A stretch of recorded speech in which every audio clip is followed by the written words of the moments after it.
ہر دن ہم اپنی زندگی کو آسان بنانے کے لیے جن لوگوں پر بھروسہ کرتے ہیں وہ اکثر وہی لوگ ہوتے ہیں جنہیں دنیا محنت کش کہتی ہے۔ یکم مئی دنیا بھر میں یوم مزدور کے طور پر منایا جاتا ہے۔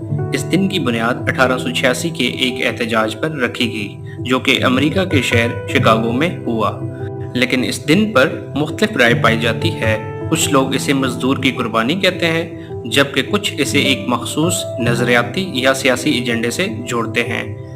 آج یہ دن پاکستان سمیت دنیا کے تقریباً 90 ممالک میں منایا جاتا ہے۔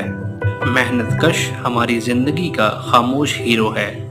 ہمیں صرف دن نہیں، رویہ بدلنے کی ضرورت ہے۔ یہ صرف ایک دن کا پیغام نہیں بلکہ مسلسل ایک عمل ہے۔ عزت دیں ہر اس انسان کو جو ہمارے لیے کام کرتا ہے۔